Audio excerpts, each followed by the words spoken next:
Hello, I'm Brad. And I'm Jason. You are listening to Dice in Mind.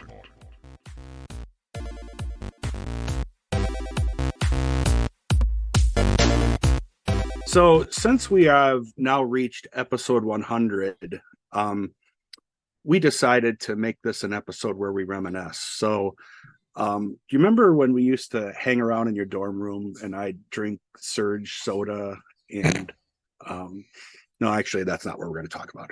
I don't know. I had Surge soda. We were just talking to someone. I don't remember who we were interviewing, and they mentioned that I don't know who it was, but they go, okay, you mentioned Jolt Cola in a Who was discussion. that? And Yeah. they're like, you're from my generation. You know how it is. Oh, yeah. So I had it in my head. I had to bring up Surge because that was like tons of caffeine and half the taste. So, Yeah, I think you were the only person I knew who drank that. I mean, oh, God, my God, man, just get a Mountain Dew. yeah, it was like Mountain Dew if someone had put like grapefruit in it. Yeah, that sounds great. Okay, so I sufficiently didn't warn you that that's the direction I was going to go when Probably best. Yeah. So episode 100. Episode 100. Yeah. I remember, I want to say I was up visiting you for a celebration, and I think we were about 6 episodes in by that point. And we were talking to your dad, who is probably one of the most brilliant people I've ever met.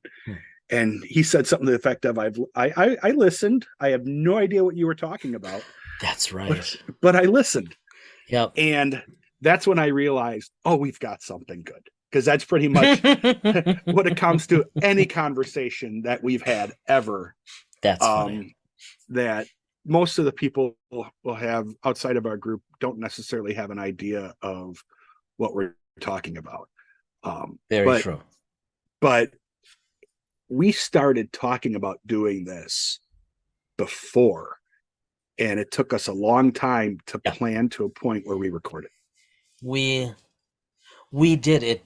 This notion of doing a podcast seemed more and more appealing to me, kind of inexplicably.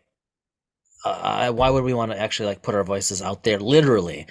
It's one thing to share opinions or make arguments, but to record ourselves, it's hard pass. But I was listening to podcasts, some of them in or around RPGs, and it just sounded really interesting. And it took a little while to convince you. What if we give this a shot? And then, I think we spent, I know we spent about 6 months prepping, planning, really just trying to get all of the pieces in order. And then on April 11, 2021, we released our first episode 1. It is now September 4, 2023. Episode 100. And it's inconceivable.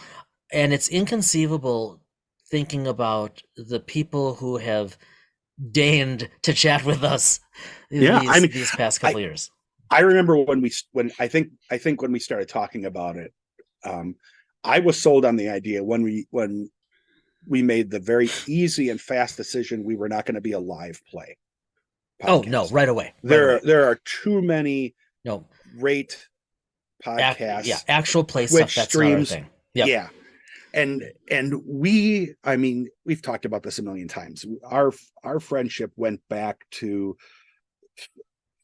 theoretical, philosophical, theological discussions 30 years ago, where we would stay up until 2, 3 in the morning. Yeah.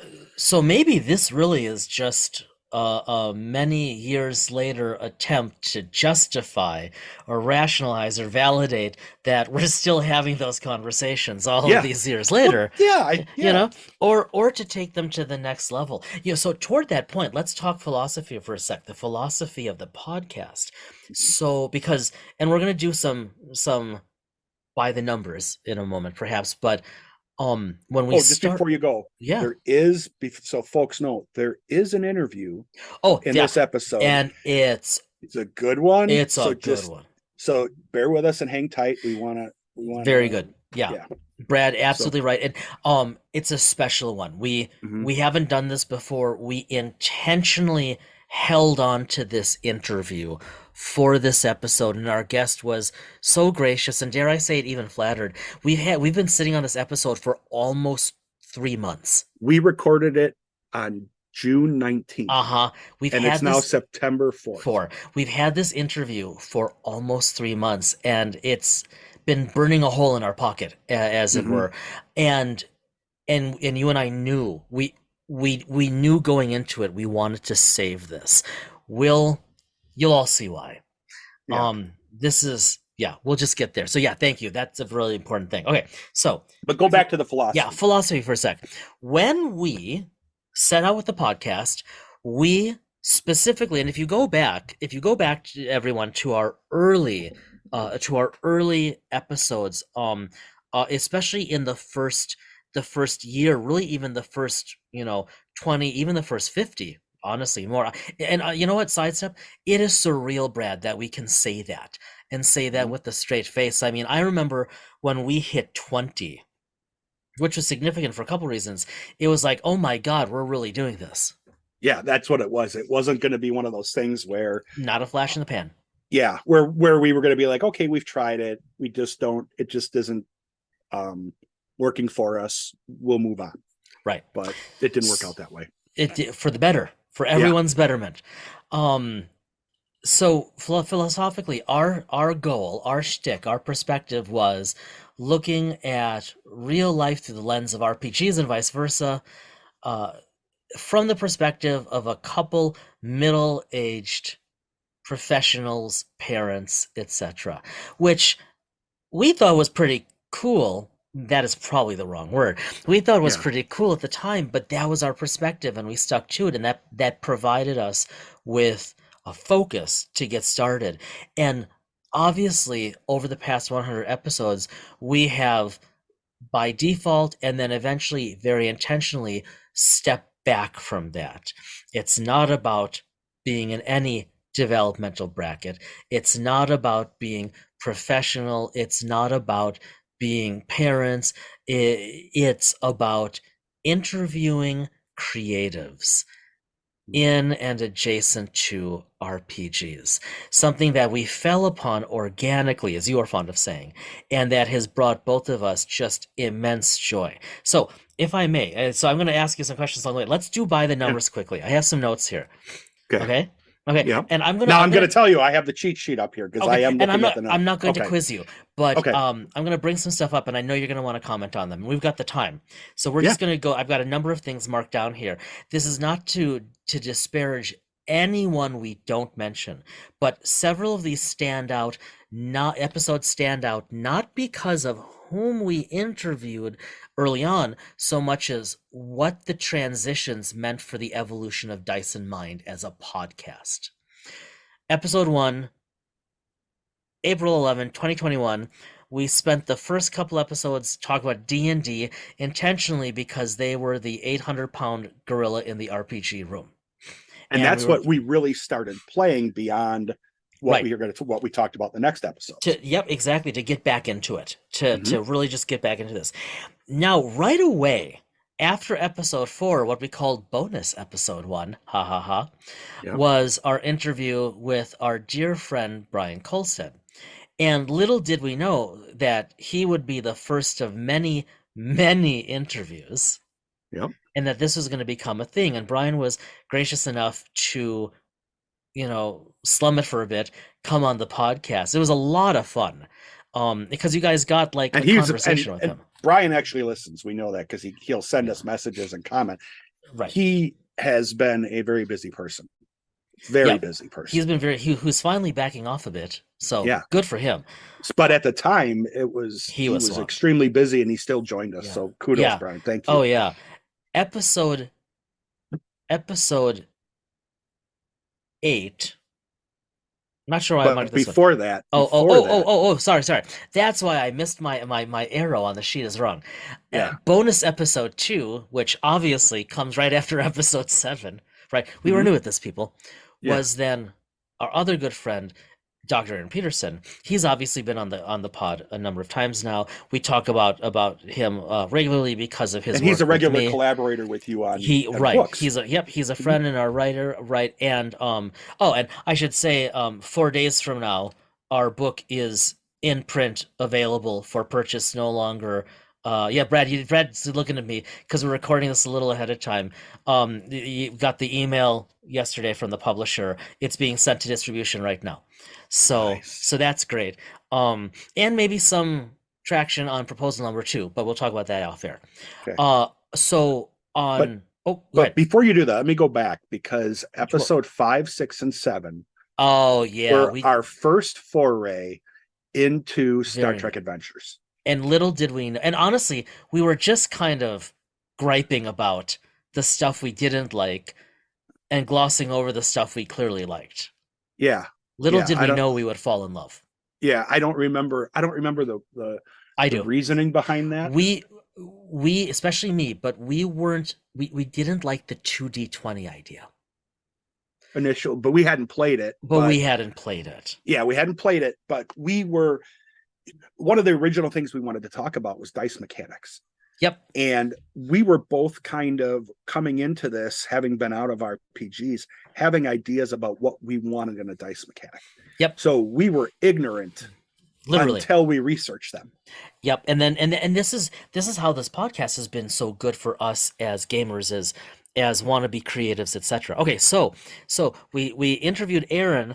That seemed just like a really neat idea because Aaron and I had just had an article not too long before that on StarTrek.com about leadership, and it's like, oh, that kind of got a little bit of traction. Let's have him on because he really wanted to be on. Didn't you get like some sort of, was it from that article you got like a little residual check from Paramount? Actually never got paid for the first article. They did pay us was it spec for the second one. I was just gonna say it'd be cool to just the fact that you got a check from Paramount. I'm sorry, that's not true. They did. I take that back. Don't sue me, Viacom CBS.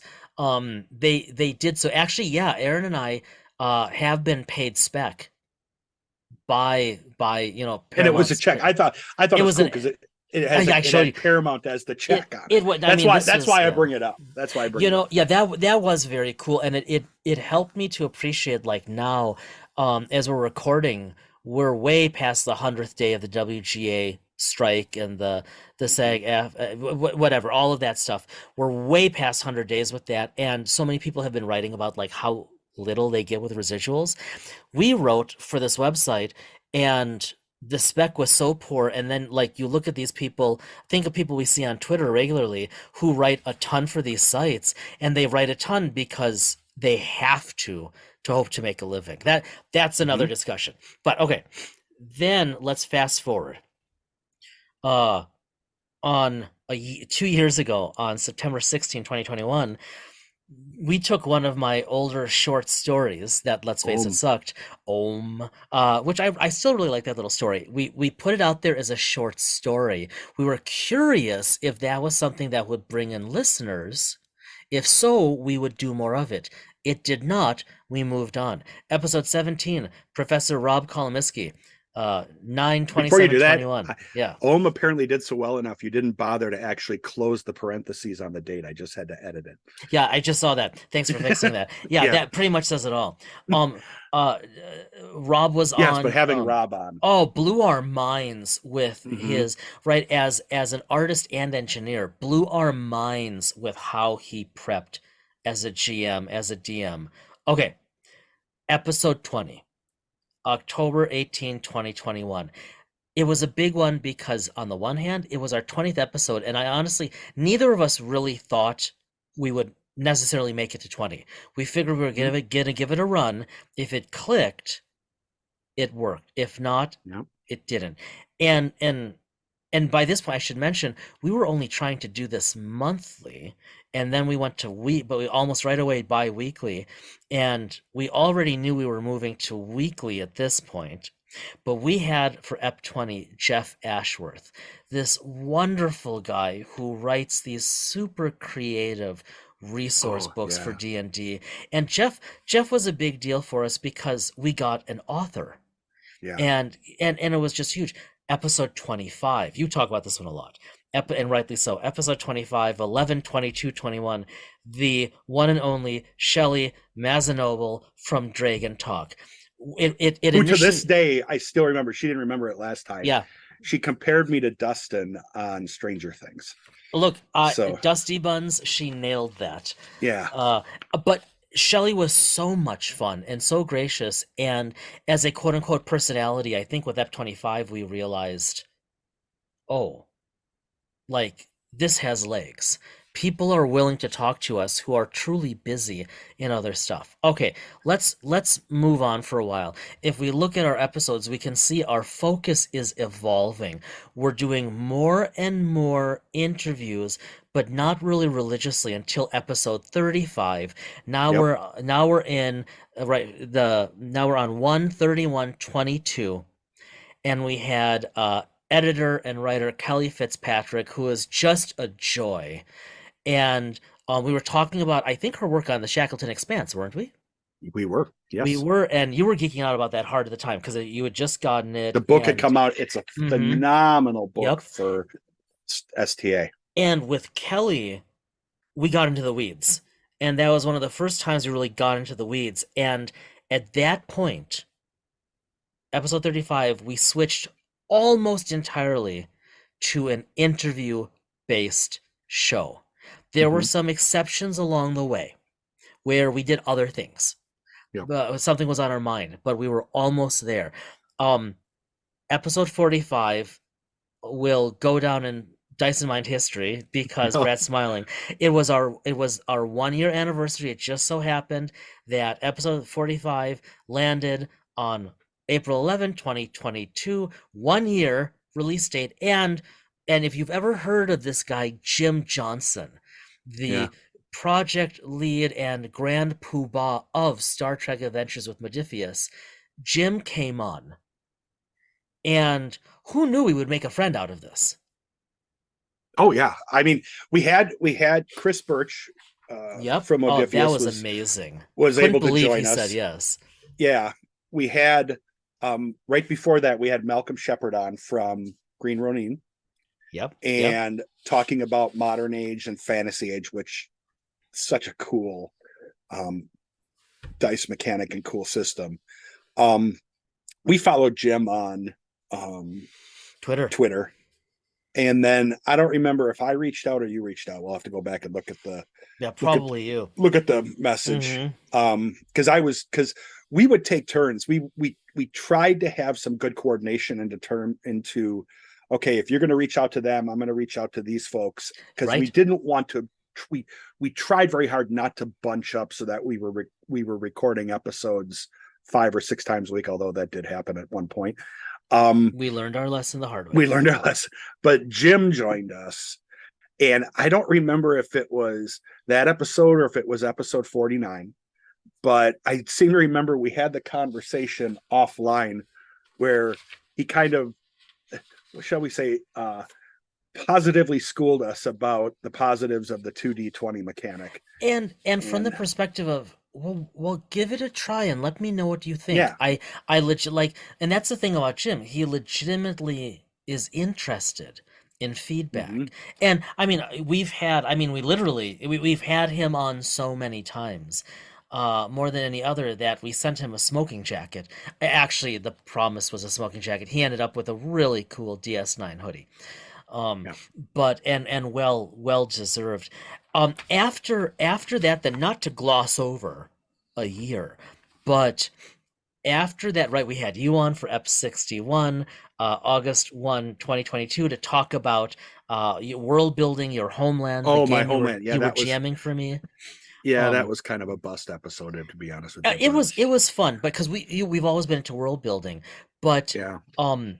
We've had on then over the following, I mean, my God, over the following year and a half, we've had on so many writers, editors, podcasters, designers, psychologists, scientists, a few more composers. composers. My God, Nami and Nami was so sweet. This was back. Let's back up because that was like the one time I was just a total fanboy and had to tap it down. That was episode 39. Episode 39, February 28, 22, Nami Melamed, who now everybody knows about because she is a brilliant composer and just the sweetest person. Just such a nice person. And what she has done for Star Trek because of her soundtracks cannot be overstated. Selfishly, and eventually I've debated, I'll say this on air, I've debated whether to reach out to her. But now that the book has shipped and is days away from official publication, I have listened to her Prodigy soundtrack. Hashtag save Prodigy. Had big time. I have listened to her Prodigy soundtrack as the sole writing album now for a book and a half. Wow. That it is. I have found that the first set, the first 10, and then they released the second 10 of episodes of soundtrack. The first soundtrack, the first release for Prodigy, so resonates. It's exactly the type of music that in my cognitive background for writing this stuff. I have listened to it almost every time I have written for the past 2.5 years for these books specifically, and only to that. And I'm doing that with that second book. So I cannot overstate how impactful her music has been for me. Well, and talking to, because I have a music background, talking to her about how she composes. And at the time, I still remember in the episode, you and I I think we both had a light bulb go off at the same time because it wasn't known at the time, but she was drinking with a Strange New Worlds mug. And you very subtly made a comment about it. And then afterwards off air, she's like, yeah. But she knew, and we talked about, women and women composers and composing. And one of my favorites is Rachel Portman, who did Cider House Rules and Legend of Bagger Vance, one of my favorite soundtracks. And to see, because I grew up reading music, I grew up studying classical music. I would always get a kick out of when I got to play compositions that were done by women. They brought something so different and powerful. So being able to talk to one was a big deal for me. So and I mean, just we so appreciate that she spent some time with us. Moving on for the sake of time, I won't call out the dates, but there are a few people that I think have to be mentioned because they were so impactful. Just really cool ones. Episode 70, Bill Smith, right? The individual behind the original Star Wars RPG with West End Games. That was a year ago. That was talking to royalty. It just, that blew my mind. You were giddy about that. I was fascinated. I was. You played a lot of D6 Star Wars. That was how you got into RPG. That was my entire experience RPG up until 2016. And it's still some of the most creative stuff out there. I had to get off after we were done recording because I had to get out of the way. But you stayed on and talked with him for quite a while. You had to get out of the way because of your family, not because we booted you off. We should clear that. I think I ended up chatting with Bill for like another hour. Yeah. I mean, just the gentlest, brightest, most creative person. Oh, he was. Wow. Brilliant. I want to jump back. I want to do episode 66. That's not where. Yeah, that was on Dr. Erin McDonald, who then, after we hung up, was like, she'd love to talk to our daughters if they're interested in STEM careers. Yeah. It's like, oh, that's which was awesome because my daughter is looking at environmental science. I might have one like that too. See, And then the and other one, yeah. our friend, ironically, our friend Scott, his daughter is looking at the same thing. See, there So, you go. and again, we won't digress, but the idea that Too this late. Generation Z or Generation One, whatever they are Mm. looking at careers in the environment and science and They're going to STEM, fix. and they're women. They're going to fix what has been screwed up. Yes. Without Our generation didn't do anything about it, and the our other ones parents' haven't. generation, not to cast aspersions, they didn't know. Yeah. Our parents' generation screwed it up. Yeah. And the generations before. Our generation didn't know enough in time. Mm-hmm. Theirs do. Toward that end, EPs 80 and 81. This was one of those rare times where when we stepped out, I want to call this out. We stepped out of our interview mode because we wanted to, at the end of the year, 2022, right in December, we wanted to talk about mental health. And mental health at the table, we were still deep in the pandemic. People were struggling. Yeah. We knew from the traction we were getting and the retweets we were getting on Twitter or X or whatever it is now, we knew that people were interested. And you and I had been talking about this for months, and we thought, you know what? We are going to talk about it candidly. And spoiler alert, this December we're going to do the same thing. Yeah, I think it's a yearly thing for us because it's just going to be a yearly thing. That's right. You can see it, like you just said. It's not subtle. What's nice about the RPG community is, are you typing something to me or? No, I'm typing a note to me. Oh, okay. Hey, I just broke the fourth wall. Why not? That's never happened before. Yeah, you could see it viscerally in how people write. The RPG community, the vast majority of it out there in the Twitterverse are very open, welcoming, diverse people. Yes. And people weren't afraid to talk about the fact that they were hurting. Yeah, and that's right. And it became very apparent that it was worthwhile talking about it on the show at the end of the year, which is, this as a psychologist, it's not some, it's not some theoretical, it's not some old wives' tale or whatever the term is that people get down at the end of the year. People get down at the end of the year. There's been studies. And the pandemic didn't make it easier. So so looking forward, off topic, like you said, we'll be doing this at the end probably of every year, because now that we've got 100 episodes under our belt, it's not like we're going to stop forever. I mean, come on. Couple more to call out before we move on. We would be remiss if we did not mention the great Malcolm Shepard, friend of the pod, who all the way back, where was I? All the way back, episode 36, Malcolm of Green Ronin. Green Ronin has been very good to us as a publisher. Phenomenal. And Malcolm has been so kind to come on. And let's be honest, first time he was on it, he was we could tell he was a little wary. Like, who are these guys? He didn't know what he was getting into. Yeah, I would have been wary too. I mean, my God, look at us. But he's been back.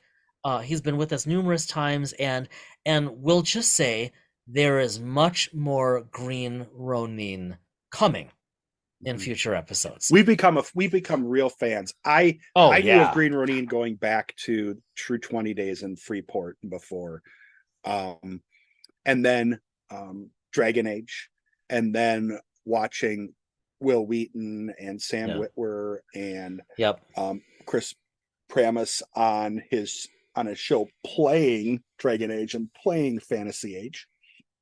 So we've become fans of that 3d6 dice mechanic, and Malcolm's been so kind and coming on and talking through and even coming on and talking about Fantasy Age 2nd edition really before it was generally announced.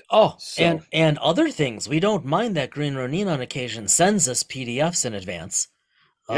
We just think the world of them, and rest assured there will be much more Green Ronin on Dice and Mine. Now, just 3 more I want to call out before we start to transition to bring us up to speed. Again, there's so many wonderful people who have spent time with us. Katie Nicolau, our first meteorologist. God, was she so much fun to talk to. Oh, Dr. Michael Wong, you can never have too much astrobiology on your show. It looks, if I look at our list of episodes, it looks like Jim was on from like episode 70 to 92 without a break. I'm pretty sure that's not entirely accurate, but Jim Johnson of Modiphius has just been such a good friend, as has Modiphius truly. More recently, in the past months, episode 97, Matthew Strange. I just lost it. strange. Oh, I thought I was just Restrained. doing He's not String. Yeah, sorry, yeah. Matthew. I was traveling 2 days ago. I'm still a little behind. Matthew String of Mongoose Publishing. I mean, again, another publisher we think the world of. We've been geeking out for a couple months on Traveler. Oh, Okay, more and than a couple I've months. I've Yeah. spent way more than I should have Oh on my Traveler. God, don't tell his wife. But Yeah. Matthew Strang, and you were so gracious. It was so much fun. And it was so much fun to talk not just about, and this was what really matters to us, not just about Mongoose and their products, but the business ethics Oh, that that he's is instilling. Yeah. that. I mean, I wanted to talk to them just because they are publishing a new version of Paranoia, or a new edition. Yep. Traveler came to us much later in our Yeah, it learning really cycle. did. And it's so ironic. It's interesting because I think that we would have, if we had caught that early on, I think we would have been kind of hooked on it, just like some of these other games.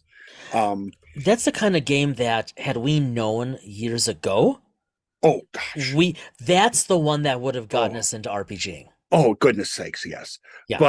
But talking, I mean, if you go out and look on their website, you could find in their forum State of the Mongoose. He wrote it at the end of last year, and he talks about what they've done in terms of ensuring, in effect, equality amongst the business, and how they treat their employees. And we talked about that because I found that even more fascinating than Traveler.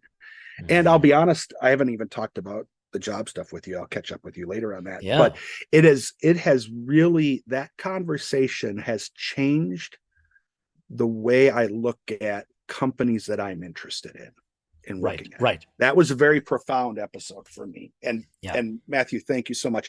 And ironically, or interestingly enough, maybe not ironically, it's our #1 downloaded episode, right? Blew away every other episode so far. Our first week downloads were, the first week download of that was like 2 to 2.5 times, right? 2 to 3 times most of our episodes, and the first month download was more than twice of its closest competitor. Says a lot about Matthew, says a lot about Mongoose. Yes, absolutely. Countdown continuing, 2 more to mention. Ep 99, just the previous one, we had Sterling Hershey of Fantasy Flight Games and now Edge Studio. Again, royalty, RPG royalty for me, up there because of Star Wars with Bill Smith. It was such an honor to be able to talk to someone like Sterling. You look at what he has done, and I mean, I can look over, you can too, I can look over at my bookshelf, and a majority of the games on it, he had a hand in, a big hand in. Talk about creativity off the chart.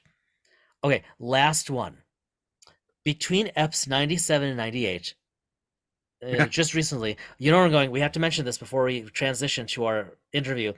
August 3, 2023, this year, just a month ago, we started on TikTok what we inside call, our working term for it is Trek Talks, but specifically Star Trek New Voyages, in which we are using the just released and glorious Star Trek Adventures Captain's Log solo role-playing game to generate roles to allow us to tell a narrative story based on the dice of the senior staff of the USS, what is it?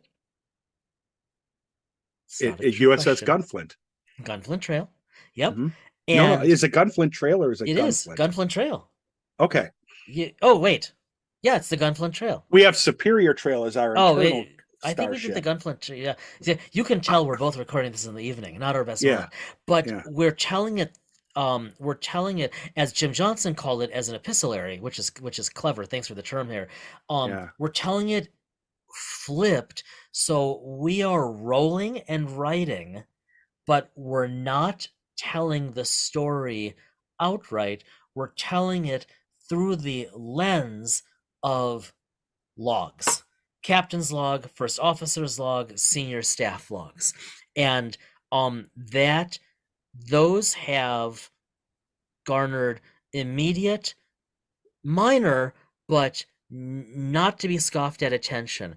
We are getting hundreds of views immediately every time we download. I know that's slim pickings for TikTok, but we're going to keep going with this for a while. Our goal is to release a new Star Trek New Voyages log. Our goal every 2-ish weeks. Yeah. We're not there yet. If you haven't listened, please check it out. You can go, if you don't TikTok, I don't. You can go to YouTube. It's audio. It's got a fun set of backgrounds courtesy of Brad. Same audio quality you're used to. We're trying to tell a story, and it's courtesy of Captain's Log. I was going to just say, I think the only trivia is, what episode Okay. did you delete?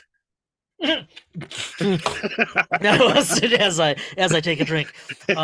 Well played, sir. Well played. What episode did I stupidly delete?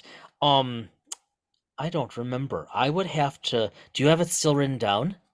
I have it written down, but I don't have it up on me. I can't remember off the top of my head. Which episode it was. So it was about. Oh, yes, I do. Star Wars Hold on. and conflict resolution. Yep, hold on. I do have it. Because we pivoted. Mm-hmm. Yes, I do. So hold on. It's the one where Aaron, we recovered. So episode 86. I know I'm flipping pages in front of the mic. Episode 86, conflict resolution in Star Wars. So Aaron and I, Aaron, Dr. Aaron Peterson, had a chapter. He was invited to submit a proposal for a chapter to an edited book on conflict resolution in Star Wars, or through the lens of Star Wars, because Aaron is an expert in conflict resolution or conflict management, and he invited me to as a second author, and it was just a joy.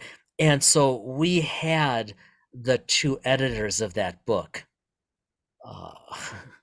who spent a lot of time with us. It is one of the best conversations we have had. So good. We're not. And I'm not trying to twist the knife. It was really legit. Right, we're being honest, aren't we? It yes. was one of the best conversations.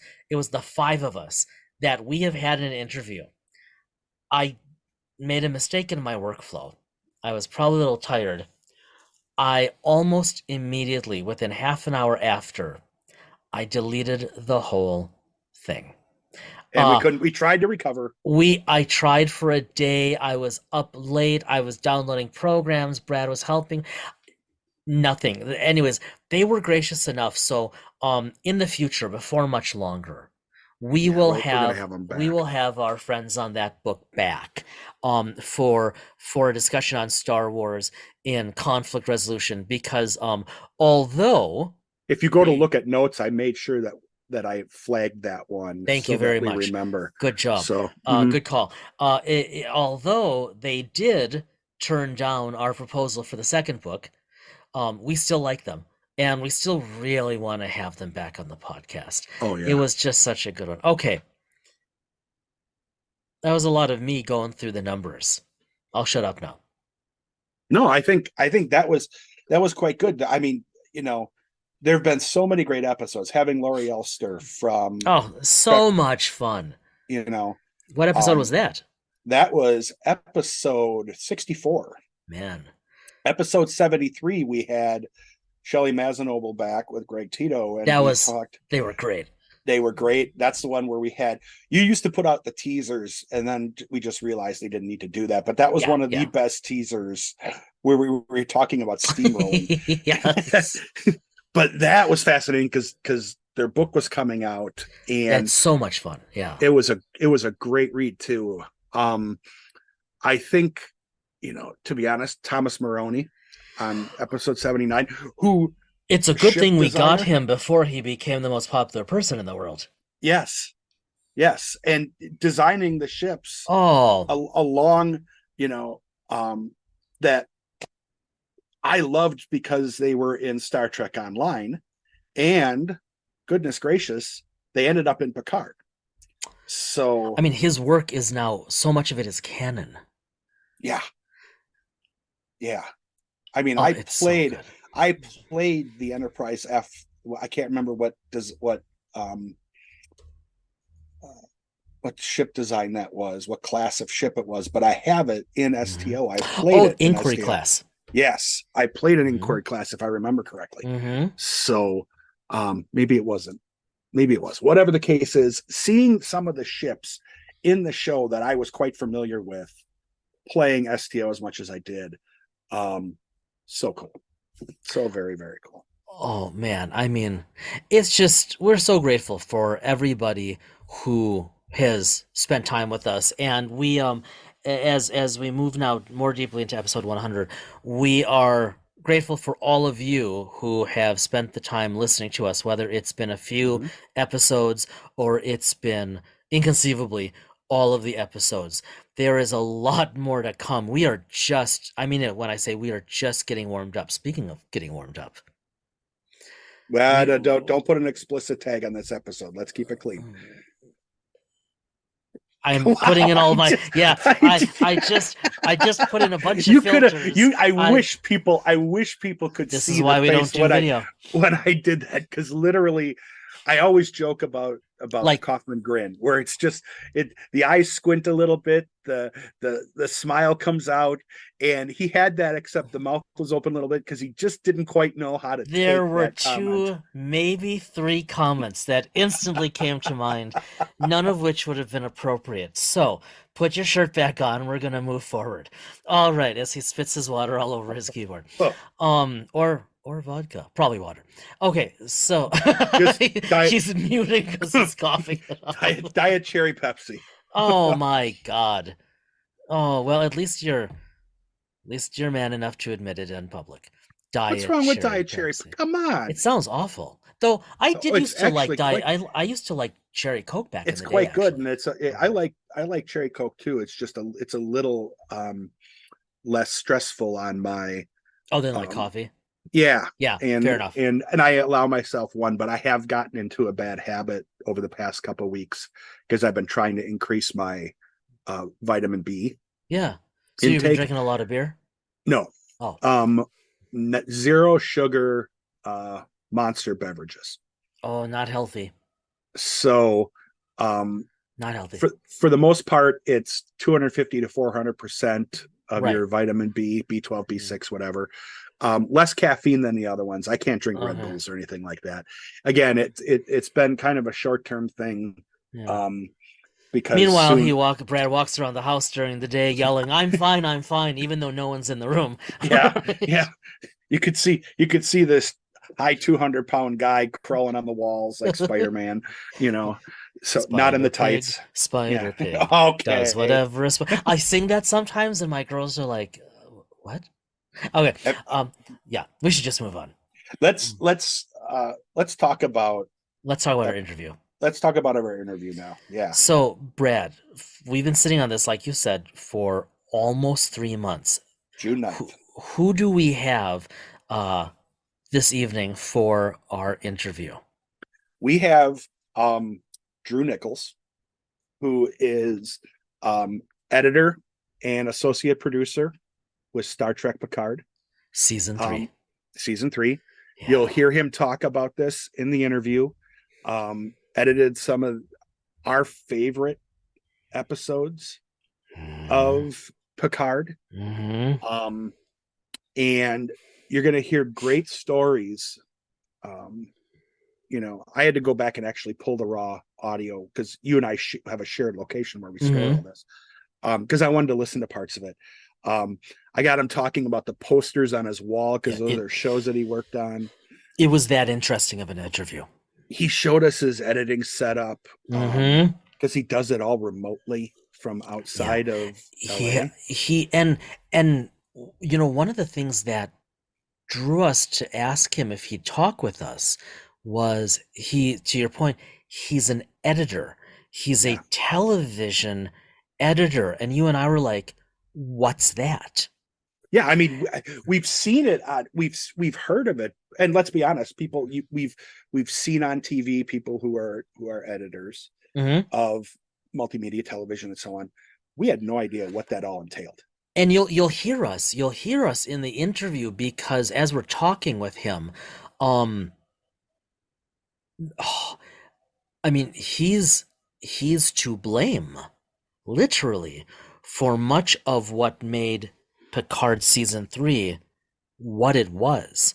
We had no idea, and to be clear, we tried to keep it a timely chat to not waste his time, and like he would have stayed. I mean, we kept talking after we finished for quite some time. Yeah, and you'll hear him talk about how he got connected with Terry Matalas, and how he ended up.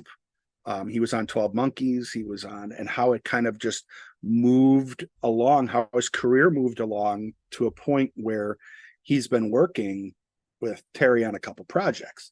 Yeah. So, this was a fascinating episode, and we haven't really told anybody. No. That, and I mean, let's be honest. I mean, even if we told our wives what it was, they wouldn't have any idea. All my wife worries about is that I'm going to be out of her way for an hour or so every night, which gives her an hour's worth of peace when I'm down here recording. That's right. But this is one of those episodes where this happens a lot with me, but this one especially, I came out of it with kind of a self-generated endorphin high from the conversation, Yeah. I mean, this to spend time with Drew and for him to be so eager and willing to talk and to really literally peel back the layers of the onion of what his work is about and what this aspect of the industry is about, and then to do it with something that is so near and dear to us as Picard season 3.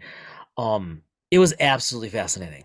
It was. Yeah. I agree. I remember coming up. It's funny you say that. I remember coming upstairs to my wife, to Amy, and she's like, "How was it?" And I was like, "Yeah." Like, just, it's like, that was amazing, and yeah, it was just so interesting. Yeah. So why don't we, if you're okay, why don't we head over? Yeah, we got to just stop talking and get there. So, everybody, here we go.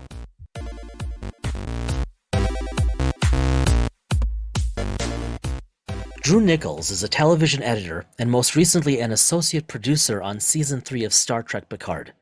Drew started off in reality and documentary programming about 15 years ago and transitioned into scripted television as an assistant editor on great shows like Mad Men, True Detective, 12 Monkeys, and MacGyver.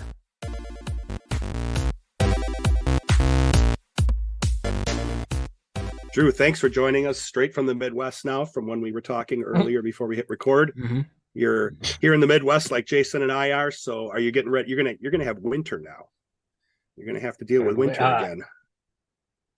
Yeah. Well, I mean, first we got to get through summer here, which is the humidity back. Yeah.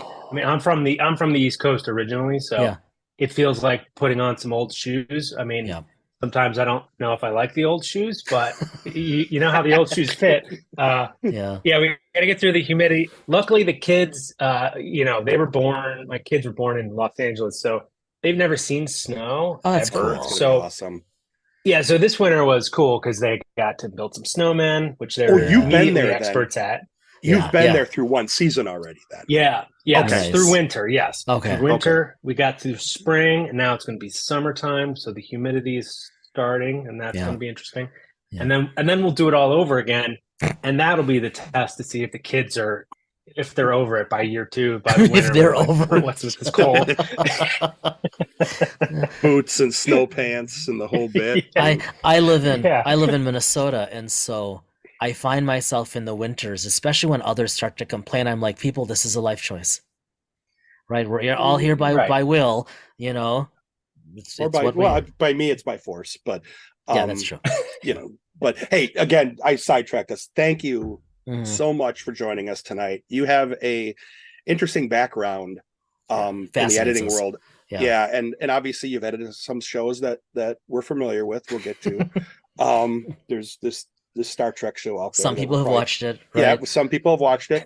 But you know, in all honesty, you know, we've read we've seen some of your background online and all that. But if you don't mind, talk to us. How did you end up getting into this realm where you're doing editing and producing? Or even if you don't mind, because this really intrigues us, what is editing in television? Because I don't think it's at all clear to us. Yeah, sure. I'll start with Brad's question first here about the getting into it, because that will lead into what it actually is. Growing up, you know, I grew up on the East Coast outside of Philadelphia, and I always had two passions, which were movies and music. I love to make, you know, movies with my buddies. We'd get a camcorder, my dad's camcorder usually, and, you know, shoot a bunch, you know, take turns writing scripts, shoot some stuff, edit things together on tape decks, basically back and forth, you know, hooking VCRs together. That was the technology. And then in school, I really loved music. I played clarinet, I played saxophone. I was pretty good at clarinet, at least I think. I mean, I was, you know, became kind of concert master in my high school, you know, orchestra. And I also love playing drums.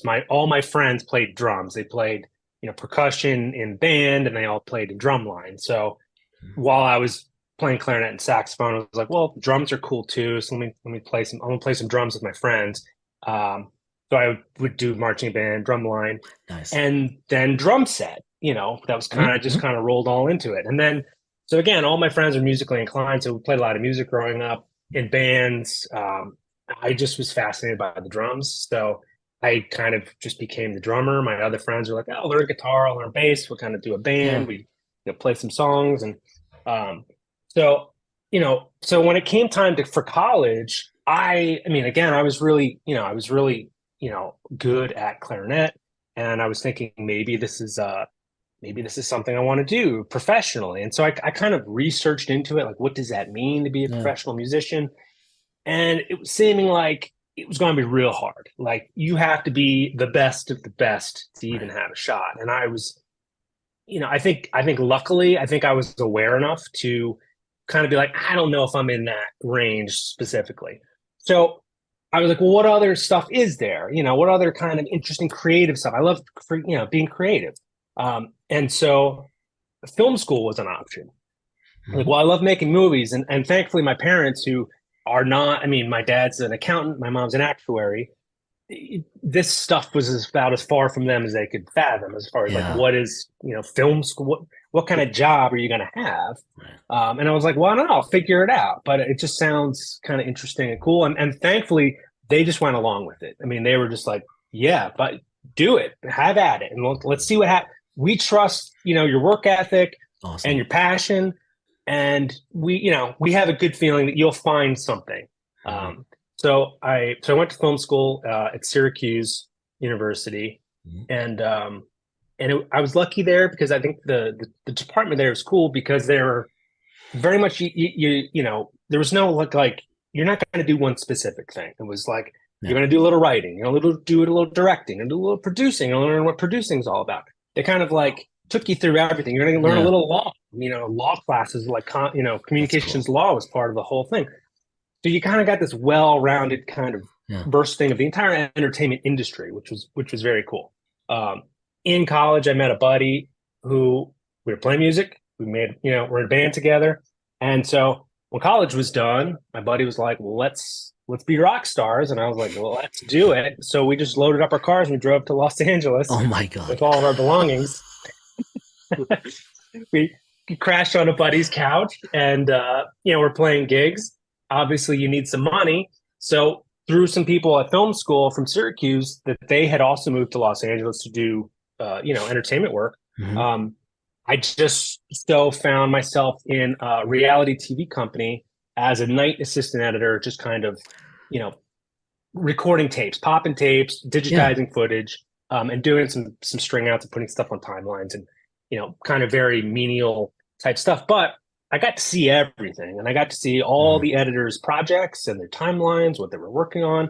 And I think that's when it started to click that there's something very cool about editing, where it's very musical. There's a lot of music to it. There's a lot of filmmaking because you're kind of bringing all the pieces together, and this is where it all comes together here at this point. And so it's something just clicked with that for me, and that was that was the beginning of my journey. But I just kind of came into it in like a weird angle. Like it was never meant to be that, but once I got into it, it was kind of like, well, this is awesome. What else? What can we do here? And it just kind of snowballed from there. So to your question about Jason, what is editing? It's kind of it's the culmination of the whole process. I think they say there's three drafts of a script basically in any production. It's the script that's written originally, it's the script that they shoot, and then it's the script that you end with after the edit, when you've gone through everything and pulled out pieces and rearranged things, and now you have the finished thing. So it's kind of like it's kind of the culmination of the whole project, which is pretty cool because it feels like you're kind of at the center of everything, which is fun, for a movie geek like me who just is just in all of the whole thing. And I still get geeked out when you get to go to set or you see camera cranes or steady cams. You're like, this is so cool, like this is the coolest thing ever. I'm just a kid about it, so it's fun to just kind of be in the center of that, of the whole thing. As we're recording this, because it'll be a little while on purpose until this comes out, because we're timing this for our 100th, but you posted on Twitter quite recently, I was gonna say a screenshot, a photo of, like, it looked like your workstation, right, with the Picard episode on but in the editing software and all that and your stuff. And I mean, like, I saw that and it's like, okay, I'm so glad we're talking to you because this looks absolutely fascinating. So help us understand this. So as an editor and as like the editor on a bunch of these episodes, so by the time and just stop me when I go off the rails here when I'm totally wrong, when it goes to you, the filming is there, the soundtrack is there. Presumably you've talked a lot to the director, showrunner, whatever. I mean, you must have to understand, like, what their vision is. I mean, you take all of that and then try to make it what it's expected to be. Yeah, and in some ways it's not there yet. Soundtrack is not done usually until after we're done. That's when Steven and Freddie. Yeah, that's when they really get into it. So a lot of editing is temping, temp music, which is pulling from all kinds of different sources, different film soundtracks. We did a fair amount from previous Star Trek as well, but I think Terry really wanted this to be its own thing. He didn't want it to just be a rehash of of classic Star Trek musically. Those are things that you have to find in the edit is adding music to it to kind of convey the tone, the tempo of what's going on. And to your question, I mean, before we even start, one of the processes is we'll usually have a tone meeting, and that'll be with the director and the showrunner, and we'll talk about the themes of not just the episode specifically, because each episode sometimes will have its own kind of mini arcs or idea that it's kind of trying to do. But we'll also talk about the arcs of the entire season and how this fits into that. So you can go into it with that knowledge about what the intent is behind a lot of it, because that informs your editing as far as what does the line really mean? They're saying something, but what are they actually saying? And to know that going into it, it just takes all that talk beforehand and just getting into, it's television, getting into the showrunner's head about what are they going for with this? Where is this going? So we have all of that, and then sound is exactly the same way as music. We're just adding stuff. I lean on my assistant editor Justin Block, who's amazing.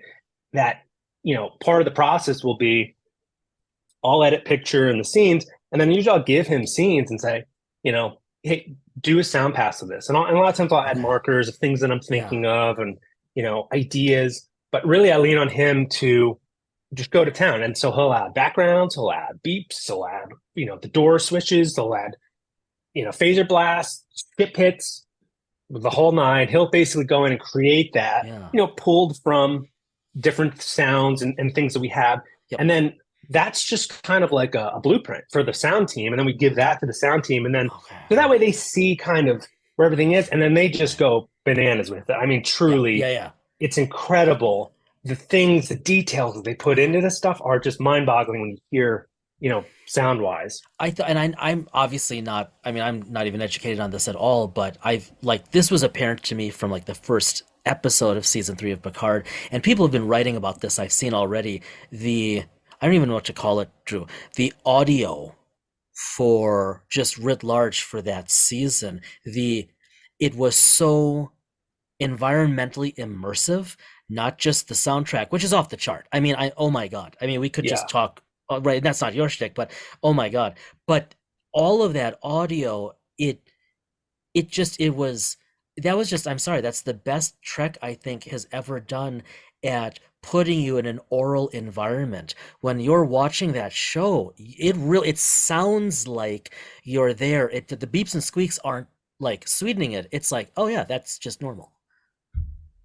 That's amazing, because that is really what we were going for with it. Was when we're on the Titan, we want to feel like we're on the Titan, and we want to hear all that of the quintessential Star Trek sounds, but in a way that's just kind of more textured. It's more feeling. It's not in our face. It's just there. And I think they did a beautiful job in the mix and with sound design of achieving that. It's amazing to hear, because that's kind of what we were going for. And it's hard for us because we're so close to it. We know where all the beeps are. I can point out where the Sputnik sound is going to happen because we've placed them all. So it's it's kind of lost on us. So it's nice to hear that came through for you guys, because that was absolutely the intent with it. You and I talked about this too. We did right away. Yeah. Because we would talk after every episode, and there was just it's not the right word, but you're pulled into the ambiance of it, is really what it was. You aren't, I think Jace, you kind of said it too. You weren't hit with the beeps and the buzzes and all of that, but it just drew you into the story further, just because it existed around you. Even if it weren't running it on Dolby Atmos or anything, it still hit you, So if we can talk about tone for a moment, because you mentioned that a few times.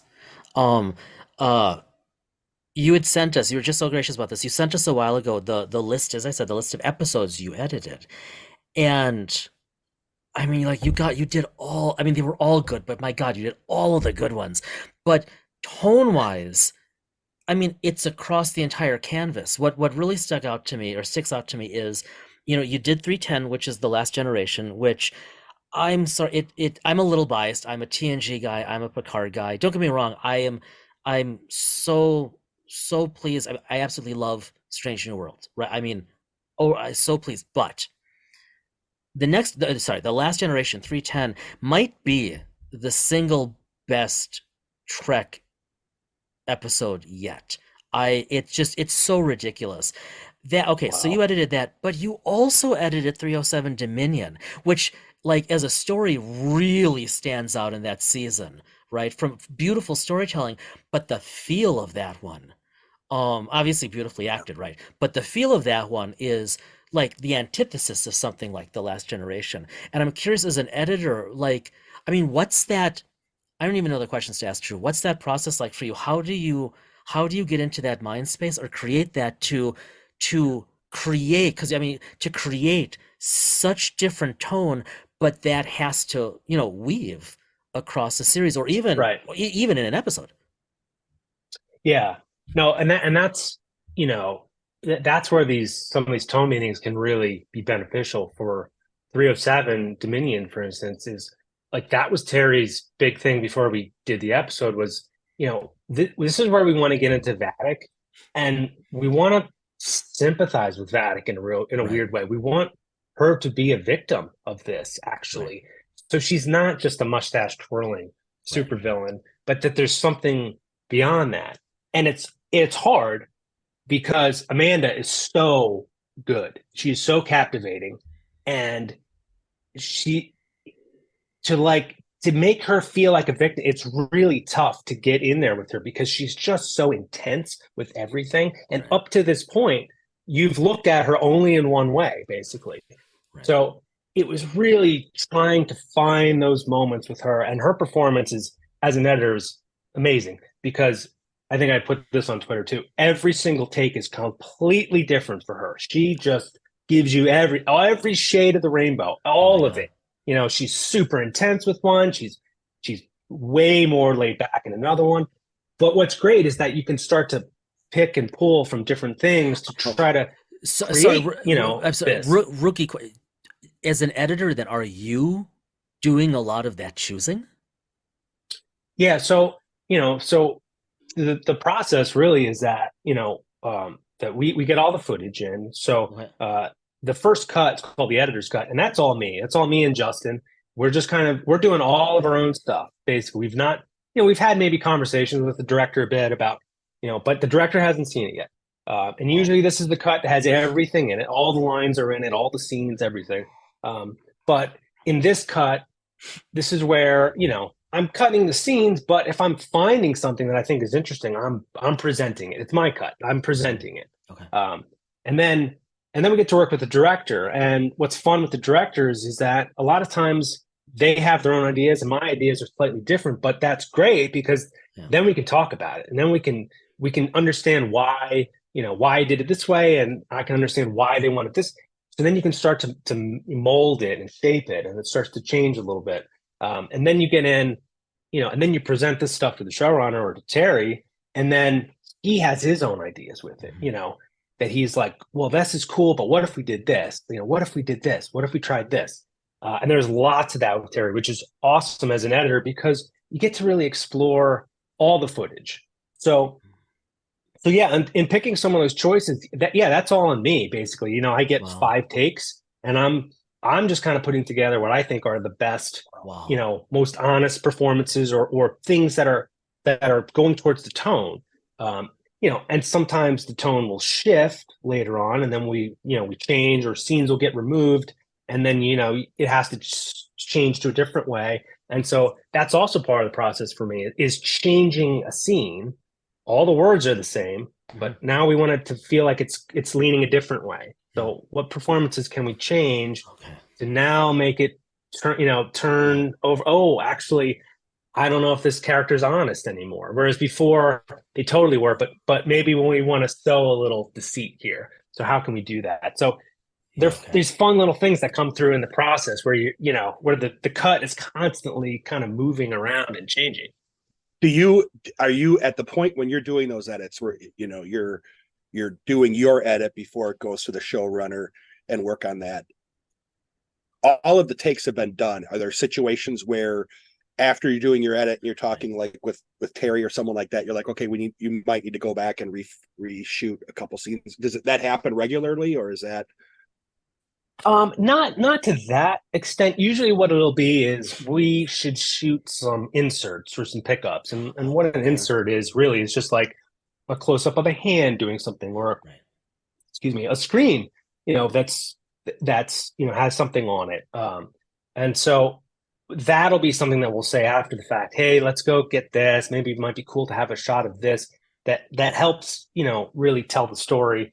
And with Trek especially, it's like, let's get some screens because, you can always lean on a good screen to tell you some information in a beautiful way, because the graphics and VFX departments were just next level on this. And let's look at some of their beautiful work, because it's incredibly beautiful. So it's more of that type of, little bits of stuff. But yes, there is times where the scene, usually it's when the scene changes after the fact, where Terry will come in and be like, I was talking to the writers, I think we have a different thing with this. We should try to change this. Let's see if we can make it happen. If not, we'll go do some pickups and try to, but that doesn't happen, very often, thankfully. Yeah. So you in effect have I'm using incorrect terminology, but you have your inventory of footage in effect. And then that way that gives you, by the time you're doing the edits, on occasion you might have to go back, like you said, and do some filler or that, but you have your catalog, you can work your way that way. So yes. So you had obviously, I'm gonna backtrack here a second. So obviously we'll come back to Picard, but you have 2 posters behind you, and I don't want to forget about those, because those are 2 of the shows that you really got started working on. One is Mad Men, and then 12 Monkeys. So yes. And that's how you came to know Terry, if I recall, with 12 Monkeys, right? Correct. Yeah. And it actually is through Mad Men that all happened. Mad Men is the catalyst to all of it, basically. Yeah. To my scripted editing career. So yeah, going back, working in reality TV, I was editing some reality TV. And I was just curious about making the jump at some point to get into scripted. I was curious to see if I could do it. And what that would be like, because these are shows that I loved watching. I mean, Mad Men I loved watching.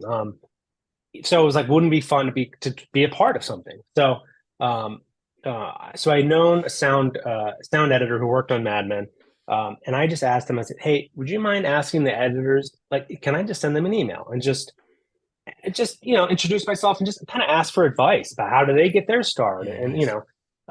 And so he did, and all the editors were like, absolutely, sure. They all got back to me. They were super gracious with their time. Yeah. And one of the editors, Christopher Gay, was, I was like, hey, do you want to, he lived kind of close. I was like, hey, do you want to get, can I buy you lunch and just pick your brain? And he was like, absolutely, super generous with his time. So we talked, we had lunch. He had said at that point, he's like, look, I got this indie film that I'm doing with my buddy's directing. He's like, there's no money. He's like, and I was going to be my own assistant editor, but are you interested at all? He's like, I can take you through the ropes. I can let you cut some scenes. I can kind of take you through the whole process if you're interested. And I was like, yeah, absolutely, sure. So I did this indie film with him. It's called Sex Ed with Haley Joel Osment. And he let me cut some scenes. He, when my scenes would come up, he would let me jump in the editor's chair with the director and be like, here's a Drew's scene, give him notes and, let's get into it with him. And so, I must have impressed, because at the end of that process, he was like, so my assistant editor on Mad Men, he can't make it for the first half of the final season. Would you be interested in coming on being my assistant editor? I was like, yeah. Are you crazy? Absolutely. That's awesome. So he was, he took a shot on me, really, I had no experience. So he took a shot on me, and he brought me on to Mad Men. We had a fantastic working relationship. That show was just amazing to be in the room and see how Matt works and, how the show comes together. It was really one of my favorite shows. So you had to pinch yourself daily that you're like, I'm here. They shot down at LA Center Studios. So we were right by the sound stage. So you just walk out and be like, oh, there's the cast. They're doing a stage change. And you're just like, this is John Hamm. It's right there. It was like, I can't believe I get to do this. This is amazing. So after Mad Men was done, Chris, he's like, yo, so I have this interview on the show 12 Monkeys, a time travel show. At that point, it was season 2. He's like, would you want to do it with me? And I was like, yeah, sure, that sounds cool. I'm like, oh, it's a good time travel. I'm like, it sounds interesting. So I jumped into season 2 as an assistant editor on 12 Monkeys. Got to work with Terry a little bit. And then one of the other editors had a personal problem, and they had to leave the show. So Chris was like, all credit to Chris. Chris was like, Terry, you should give Drew a shot. You should absolutely give him a shot. Nice. And he's like, I'll be here to answer his questions. And, and I think at that point, Terry had grown to trust Chris, even just the short time that we worked together. So he was like, let's do it. I mean, and that was the real sink or swim at that point, because it was like there is no net here. If I blow this, then it's back to Chris had filled his position. It's like I'm not going back there. So like this is it now. So yeah, I don't know. It was a lot of late nights in the edit bay. I'll say that much. Worked my hardest, and then I think quickly kind of got Terry's trust with that, and then we did season 2, 3, and 4 of 12 Monkeys, and I think that's really where our trust and our relationship was forged, because it's a time travel show, and it was super well written. I mean, really, those guys went above and beyond to map out all the time travel stuff. But inevitably, there would be something that came up after the episode was shot where you're like, this, the writer would come and be like, this storyline doesn't make any sense anymore because of this that we missed. And it was like, okay, how do we fix this? So there was a lot of putting our heads together and be like, what can we do? Can we move scenes around? Can we roto somebody out of the scene entirely? Can we remove them from the scene, to do something else? So there's all kinds of tricks that we employed doing that I think it just really showed what you're able to do in the edit, which is kind of anything. I mean, really. Amazing. It's just fascinating to me how, as someone outside of this realm, the term editor just doesn't, for a layperson, that just doesn't really cover everything that you do. There's just a whole creative component to it, and this interactive component. And the other question, obviously, moving between the episodes of whether it was Mad Men or 12 Monkeys or Picard, we're using just those 3 examples, not anything else at the moment. We're not trying to limit your career. We're just fascinated. You work with so many different directors. You have to have a feel, and you have to it's almost like a new job every time a new director comes in. And I imagine you obviously have some recurring directors you've worked with, but even amongst those shows, you have first-time directors too, and you have to kind of get their feel, right?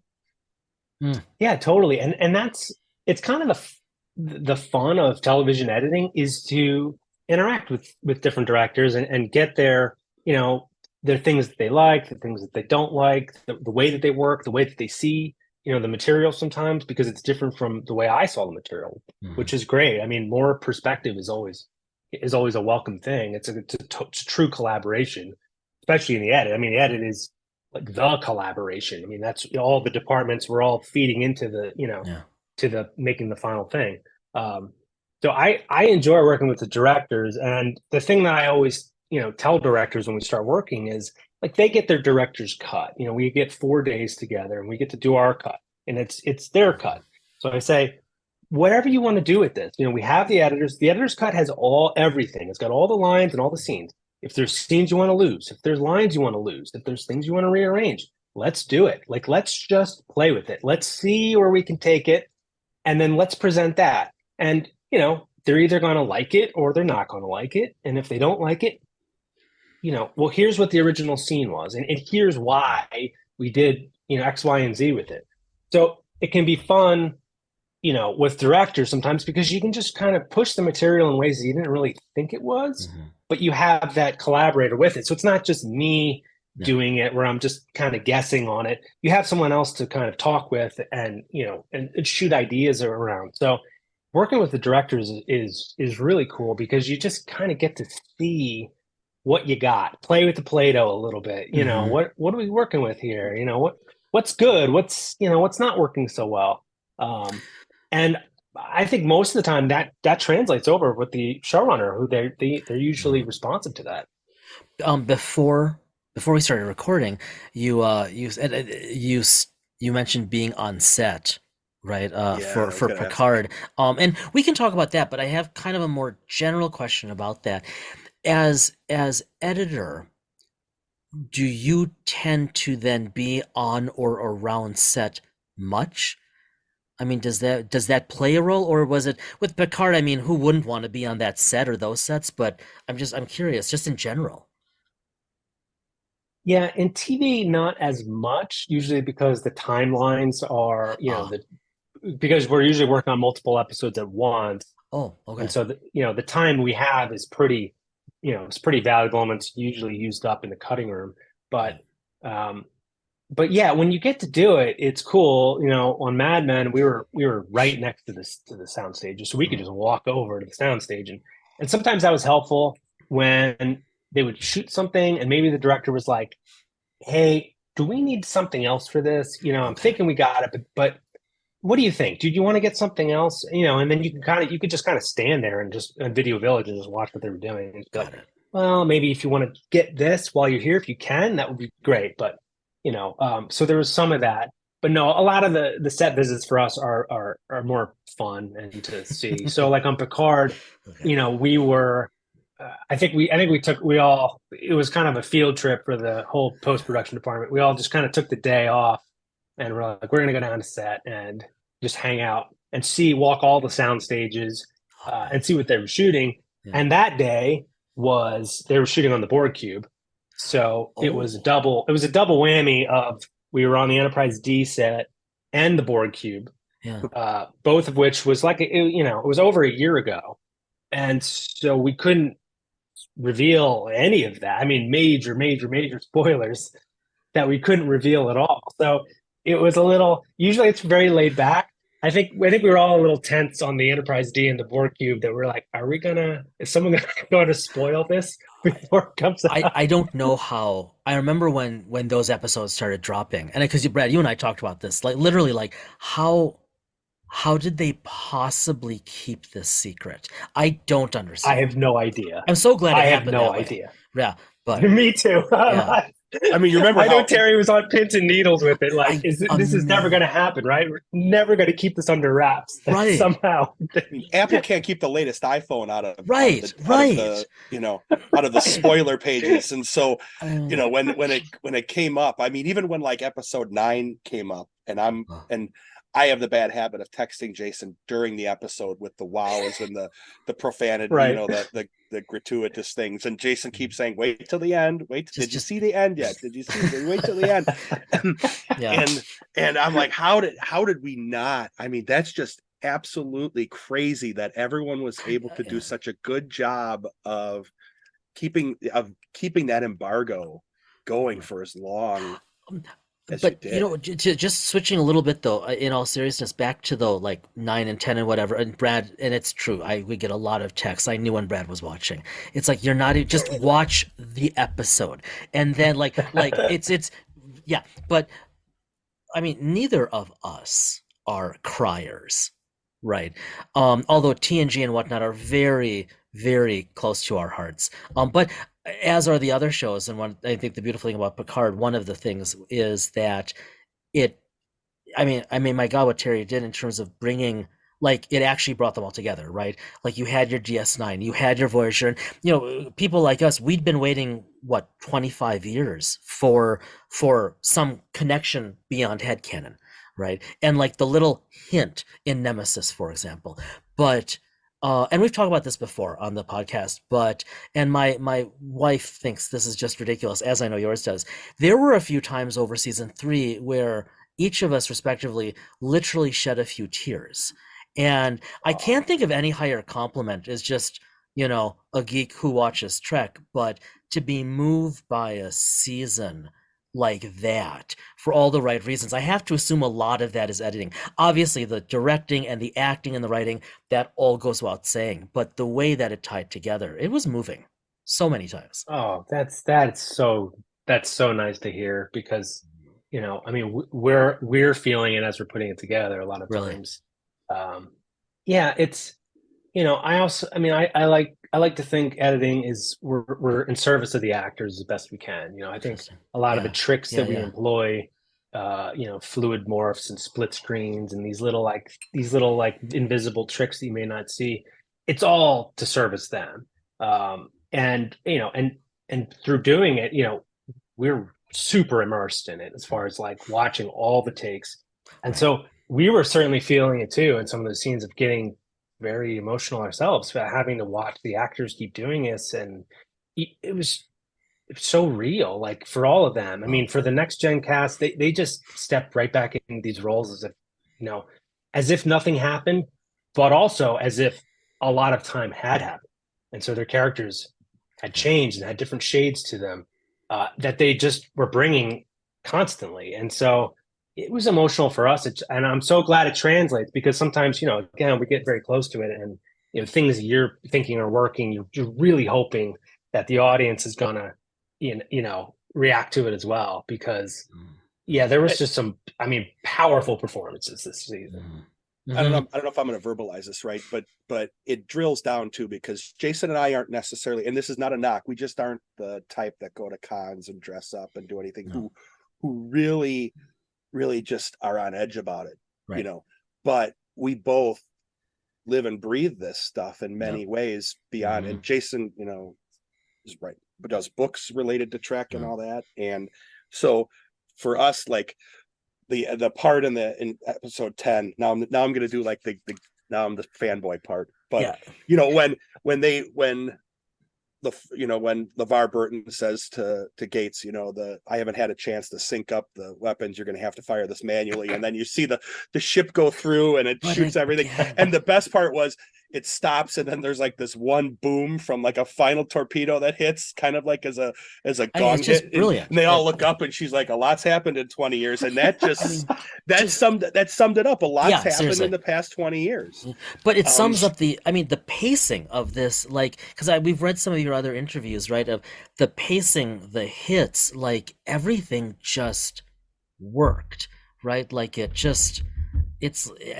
you must have had just a ridiculous amount of content. We've only seen what made it to release, but like every episode, I know we would often talk like that was a lot, right? Like there were no I mean it. I'm not being glib. Like that was a lot. There were no thin episodes. There were like no thin moments. It never felt like there was filler.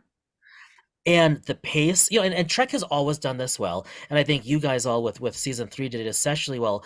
That back and forth, right? It never felt, and like you listen to like Trek movie and the others, and they've talked about this. People who know way more than we do, like it never bogged down.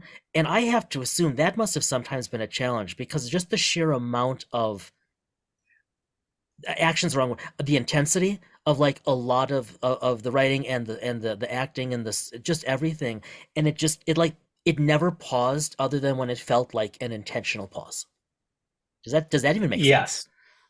No, it totally does. It totally does, because when we look back, like when I look back on what are the deleted scenes this season, there's not very many, really. Wow. Which is shocking. Usually you'll get to a couple of scenes. Inevitably, you're like, I don't, is this scene restating something? Is it slowing it down? Do we need this scene? We didn't get that very much at all with this season. Testament to the writers that they, like you said, no filler. So yeah, it was both a challenge and also, it was nice to have that too, because then you could kind of pace it up at spots, and you weren't worried, that we're gonna like overpace it, and then it's like, oh no, we don't have anything else. So we could have fun with pacing it up. But the nice thing with streaming is like we didn't have a time to hit, right. And that's another aspect to editing on network TV and some basic cables that usually have a time. Usually it's like 43 minutes and change that you got to get it to. Some are even more extreme where you have to be within like seconds of a time. So sometimes that can motivate your choices as far as like, we're over, we need to get it to time. Should we just trim this scene in half? We love the scene, but sometimes plot, before character on some of those should get it to time. This, we didn't have to worry about that at all. So it was just what felt right, Wow. And there was times where we paced it up too much and we're like, okay, let's pull it back. And there was times where it was too slow and we're like, but it was funny. We just kind of found it from the premiere episode. We kind of just found the rhythm of it. And then, testament to the crew and the directors and the DPs and everybody that they just fell into it. And so the rhythm just kind of carried through the rest of it, even though you had tons to work with. It's just we found it early on, and I think it just carried along. I got two questions, and then in my head, I'll ask these, and then my head might explode. So Jason, you might have to step in. But first one. So obviously, I imagine you kind of have followed, you're out on Twitter. You've kind of followed the Twitterverse and all of it as the season has progressed, to hear how all of us out here in the field are taking it and everything like that. How does that, I mean, we've both been in our own way, we've both been musicians, you more so than me from like a current perspective, but you're always kind of wondering what the audience is thinking.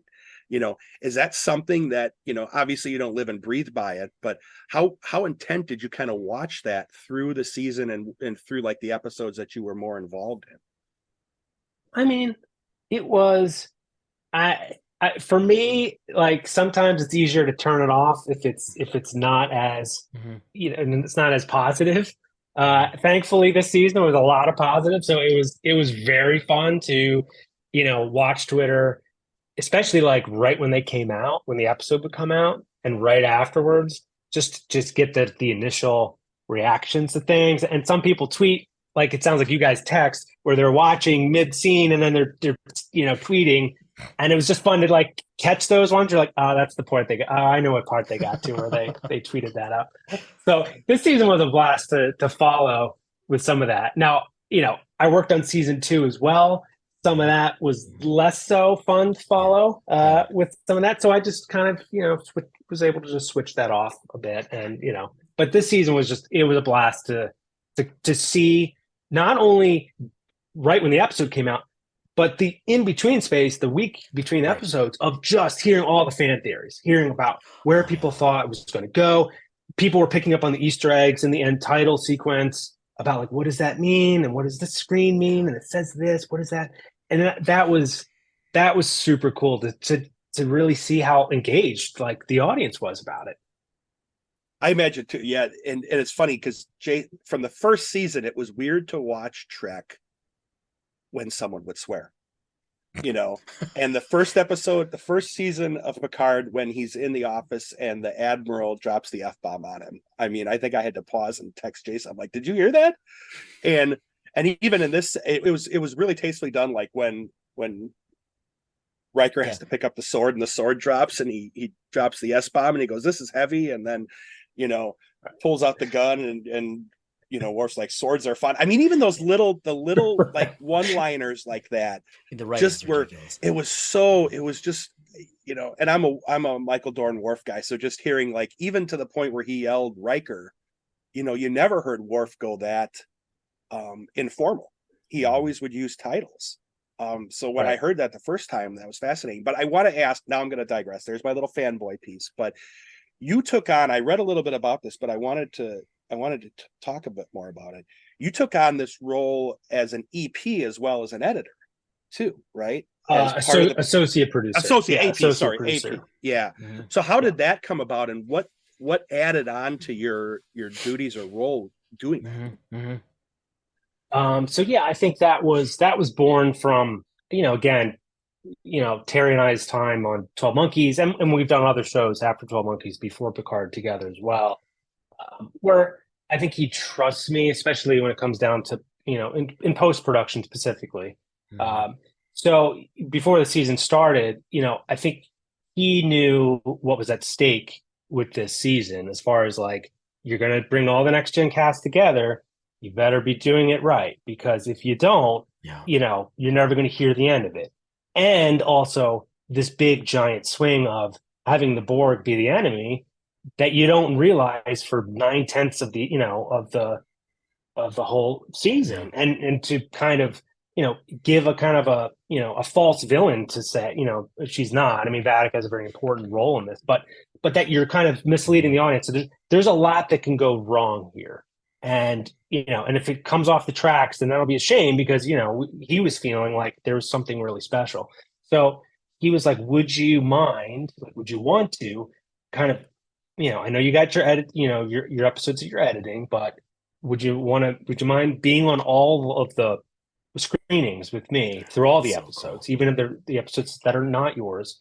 And just being able to help edit with editorial sometimes, if we get into kind of, tricky spots with episodes that aren't yours, to just be able to help, in ways that, that he felt that he couldn't. He's like, you speak the language, you speak the, and Terry's very well versed in the editorial language. But he's like, you are in it, so so can you help with some of that? And then also, he knew he was going to be directing the last two episodes, 9 and 10. He's like, I'm going to be away from this for a bit. Can you just be an extra set of eyes on everything? And, just so I can feel comfortable that post is at least, got some eyes over it with someone that I trust and I can talk with frankly about, we can have frank discussions about what's working, what's not working, what we might need to get. So that's kind of, and of course he asked me before the season, I was like, so, I mean, this is the dream job. Like we're doing that, like bringing the band back together with this. I mean, Next Gen was very much my Star Trek. I mean, that's what I grew up watching. The movies, motion pictures, it was kind of my dad's thing. We watched those together. But like Next Gen was like, that was mine. So it was just like, you had to pinch yourself a bit to be like, wow, I can't believe that I get to do this. These characters are on my screen. And, really, I'm fortunate that Terry asked me to do it. And I was like, absolutely. How can I help land the ship? Like that, we got to land the ship. Like whatever it takes, let's do it. One more question, Jason, because I want to. This is more of a general one. So you've now moved to the central part of the country, so you can still do the work you were doing out in LA. You could still do it remotely. Is that always been the case, or is it something that kind of came out from the pandemic? Or yeah, it came from the pandemic, and it really came from Star Trek Picard we did season 2 and 3 back to back, and they were all remote, both seasons. Wow. So I think every aspect of it was remote. We all edited from home. We did sound mixes remotely. We did color timing remotely. We did VFX reviews all remotely. We only got to go to the mix stage for like the last couple of episodes. I think 9 and 10 was when we could finally go back to the mix stage. And even then we had, you're masked up the whole time basically and had to have, separation. So incredible. Through doing Picard that was kind of the test. And I was very skeptical at first whether it was going to work or not, but it worked extremely well, really, really well. And I think it worked well for everybody, Terry included. I mean, Terry would be the first guy to be like, I want to be in the room at all times. But doing that in Los Angeles means driving all over the city all the time. And you have meetings and, inevitably things get delayed. So this was wonderful because the software we're using to screen, you could use on your iPad. You can use on your laptop. You can use on your phone. You could be anywhere. You just pull it up. Here's the feed from the Avid, which is our editing software we use, and we could watch it back, picture and videos in sync. We could draw on the screen. We could see each other. So it started with Picard, and we did this entire season of Picard all remotely, entirely from our own houses. So yeah, it was kind incredible. Of the test for the whole thing. And you're still, I mean, obviously you've finished this editing a while ago. We've only seen the finale and all that within the past 60, 75 days, as we've recorded this. You've been continuing to work remotely as well. And it seems to be doing okay for you then. The function. Yeah, and then I did, after Picard, I actually did a lot of the trailer work, the trailer editing. Terry interesting. kind of wrote me into trailer work, and they're all remote. All the department's entirely remote trailer editing. So I was able to do that literally while I was moving. I was cutting trailers. Oh my God. For Picard, and then I did a Disney Plus pilot that was all remote. And I think there's some aspects of wanting to get back to the office for some things, but I mean, really, again, you want to talk about, cost savings for certain things, like not having edit bays in offices is a huge, is a huge cost saver for some of these productions. And some of these productions, it's like, they would be happy to use that money, that savings for visual effects or, set improve, put it on screen kind of thing. So I think it's a good question going forward. I mean, obviously I'm banking on it, but I guess we'll see. Well, but you're not alone. I mean, how many people have done exactly what you've done with your family and go where it's good and work remotely? Yeah.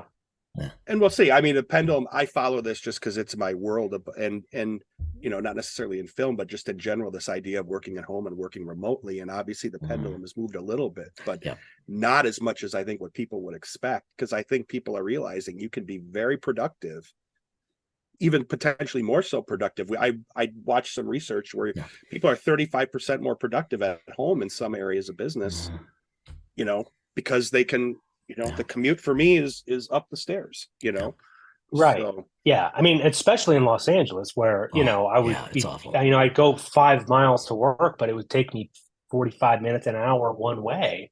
And then, if there's that thing comes up, oh, one of the kids is sick, can you come home to, help with something? I mean, you're talking hours that are out of your workday. Whereas here, it's like, I'm just here. You know what I mean? It's like, go. I'll watch the other kid in the background while I'm working. And, so then, just to be clear, sorry, babe, I work on Star Trek does not get you out of parental duties? No, it does not. My wife is not. She's not the Trekkie at all. So it means it doesn't move the needle at all. No, we understand honestly. very well. We can relate. We can relate. Oh my God, can we relate?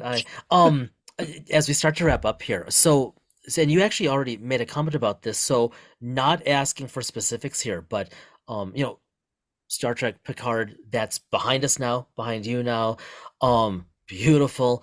Hopefully it won't be too much longer until they pull you in for Star Trek Legacy or whatever they're going to call it. Right. But I'm curious. So, I mean, if we may, wherever you're comfortable, Drew, and no further, where do you go now? Where do you want to go? Like, what's next after that experience professionally and personally? Boy, that's a tough one because really, it was an absolute high point. And I don't say that lightly because I really thought 12 Monkeys might have been the high point because the writing was just so good. And I felt like we really nailed the time travel, which is the biggest, it's the biggest compliment that you can get paid is when people can't really pull the threads of your time travel story. Yeah. I mean, I was really feeling like this might be the pinnacle. And then this happened. And, I think we all thought it was something special while we were doing it. And I mean, thankfully it seems like, that the audience has responded to it as well, which is amazing. I've even seen there being talk of awards of Picard being up for awards that, I mean, and I saw the Picard it hit top 10. It broke the top 10 in streaming. A couple of times. Yep. Which is amazing if it does, because you usually don't really hear that in the awards conversation. So to hear that, I mean, it's just flattering. I mean, you know what I mean? I mean, awards are great, but just even being in mention with the names of some of these other shows and things is just, I mean, it's incredible, really. I don't know. I mean, I'll always go wherever Terry goes. I mean, I love Terry's sensibilities. I'm always kind of first to be like, yo, man, whatever you got, I'm always interested to hear, what you're doing because I think he's phenomenal and I mean, wonderful human, great boss, and just I think we share a lot of sensibilities with things. So it's always fun. It feels like there's a shared brainwave on a lot of it. So, which makes it easier as an editor because every project's different and it all comes with its own, anxieties and fears about.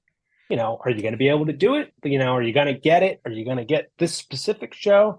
And working with someone like Terry just quiets all of that down because I know what he's looking for. I mean, right now we're in the midst of this, the writer's strike and potentially the SAG strike and just trying to be as much of a proponent for the writers as I can, because again, we don't have any of this without the writers. I mean, I can't, I'm an editor. I'm happy to say this doesn't happen without the writers, period. They're involved through the whole process, really. I mean, even once the episode's done and it's in our edit bay, there's inevitably times where you're like, we could use some ADR to help, fix a plot hole. Yeah. What do you got? Or with Star Trek, because all the screens you can read all the screens. So somebody's writing all the copy for all of that. And it is like encyclopedias worth of copy that are on some of these screens. And a lot of that is, the writers and the writers' assistants, and that they'll write all this stuff. So, I'm just being as much of a proponent for the WGA as I can right now. Hopefully That's great. Hopefully they get what they need, and we can all go forward doing the thing that we all want to do. That's the thing. It's like we all want to just tell more cool stories. So hopefully we all want to, and we want to watch them. Hey, just okay. Really, my last question. I know Jason laughs. Is the drum kit out? Not yet. It will be. It will be. No, yeah, that's the other point of the office is that I'm, building down my basement is to have I have an electronic kit now. I sold my acoustic kit, which was hard. I kept all my cymbals because my cymbals I had amassed over 20 years of playing drums. And I was like, I'm not giving these, they have too much sentimental value. But yeah, so I have my electronic kit. It's getting set up in my office. I cannot wait for that to happen because I've been just itching to play so badly.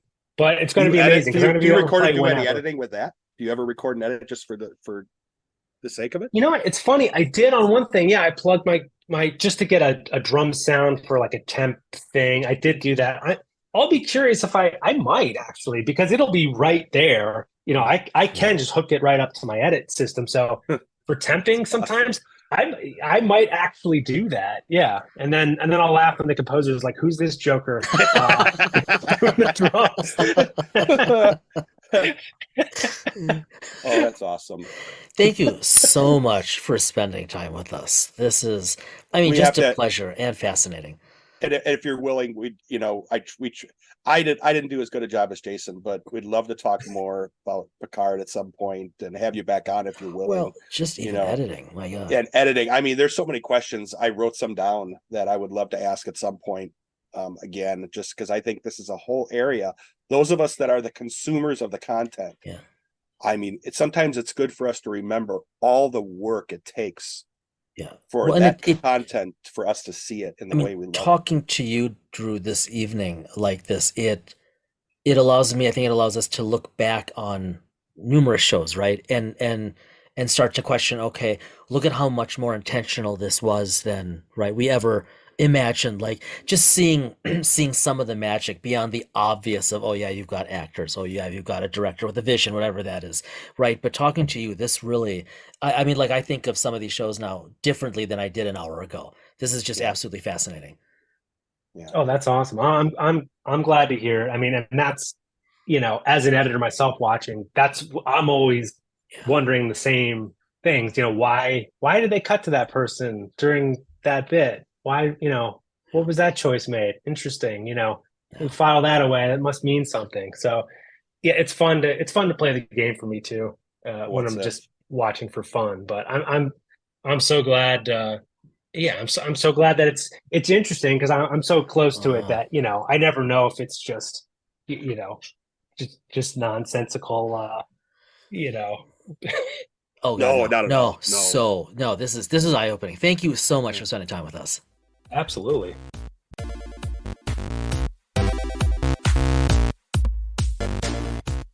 I know it's funny every time we finish an interview and we record this, you always say, okay, you know how you're going to start. And I just said to you like a couple seconds ago, I'm like, yeah, pretty much. I'm just going to say, whoa. Yeah. Wow. Hearing him talk about, I like hearing, and I think it honestly, I think what maybe makes our show attractive to people to join, we could have just spent the whole time talking about Star Trek.